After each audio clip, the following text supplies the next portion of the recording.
Hey everyone! Today's hair idea was inspired by Vikings on the History Channel. This is meant to be Lagertha's war hair from the battle in Kattegat. While it's unlikely that this would be something you'd wear to school or work, I thought it might be fun to try and recreate it here since she's one of my favorite pop culture heroines, and hey, maybe some of you will cosplay her during the upcoming Comic-Con seasons. I started the style by dividing my hair into a number of sections off camera.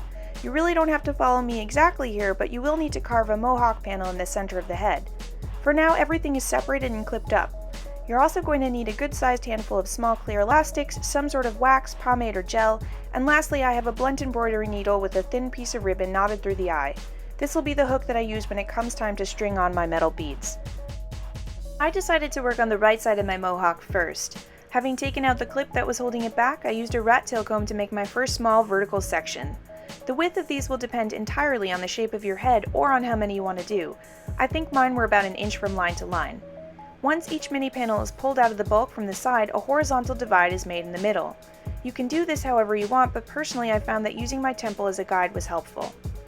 The sides of the actress's head aren't exactly smooth, but they are neat, and since I tend to frizz along my hairline, this is where the lightweight gel comes in, at least for me. Having rubbed some of the product into the roots, I combed it upwards carefully before tying it with one of those small elastics.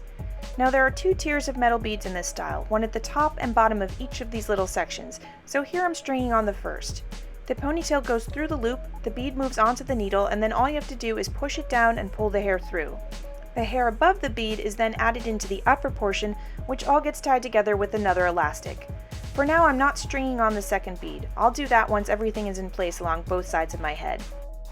The beads I'm using today were made from some black tone 20 gauge wire that I found in a local art store.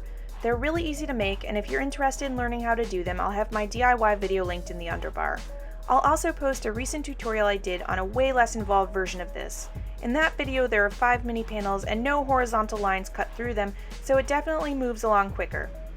Now to save time, I fast forwarded just a bit. You can see that I made 8 divides, 4 on each side, and this left me with a space of hair below the ears, which I'll tend to in a moment. But first I'm going to move through the bottom half of the mohawk with a 3-barrel mini waver.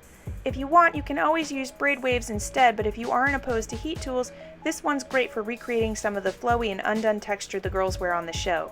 I'm also using a tiny dollop of leave-in conditioner on those pieces, and that's just so I can avoid any flyaways that might occur after waving.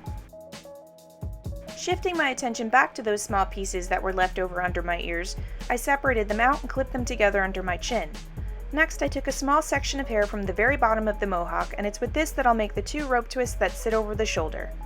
I'm not sure what sort of material was used on the actress's braids, whether it was suede or string, but I'm going to use a thin gold ribbon.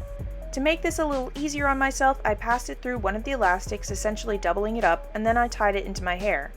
With that done, I simply wrapped my hair around it all the way down the length before using another tie at the ends. And once those were done, I split the bottom half of the mohawk into 2 right over my occipital bone. The 2 bits from along my ears were pulled back and tied together right over this line. I'm not sure if you've noticed, but I do have this tendency to work from the bottom up, although I'm pretty sure you could do this in whatever way is best for you. Moving on to the top of my head now, I used the end of my comb to make a section that was about an inch wide. This was then split into 4 small pieces. One of my frustrations while rehearsing this style stemmed from this portion of the updo. I wanted these to appear more raised and full like the actresses, but I was hesitant to tease the delicate hair around my face, so alas, I had to make do with a much more subtle version. But anyway, with all my elastics in place, it was finally time to string on the rest of my beads. And since I made this set with the intention that I'd use them on this particular hairstyle, I made sure that I had a variation of different sizes. The ones across my forehead were much smaller than the ones that I used for the ponytails along the sides of my head. Obviously, you can use a singular size bead in every place in this look, but I think one of the cool things about making your own is that you can customize them to fit various styling needs. Now it's time to connect everything. The 4 sections in the front are folded into a simple weave with the 2 in the middle being crossed over each other and the ones on the outside being brought in accordingly. This should lead to 2 strands resting on either side of the head. For now I'm clipping one set of these away. With 2 strands in one hand, I picked up a third from the left side and began a normal English braid. After each stitch was made, I'd pull in another ponytail, making this an unconventional sort of lace braid. And once all those pieces were used, I continued the braid about halfway down the hair's length. And it was the same on the other side too.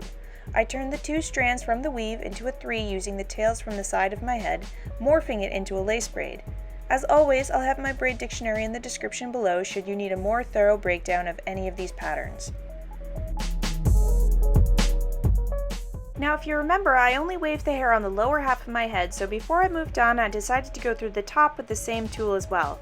And once I was satisfied with my texture, I used the 2 braids that I had just made to tie a square knot right at the crown of my head. I did this twice so that the ends would appear shorter, and I used 2 or 3 pins to keep it in place. With my hair done, I only had a few finishing touches. I'm putting on my favorite Viking earrings, and these come from this awesome shop on Etsy, which I highly recommend and will have linked below.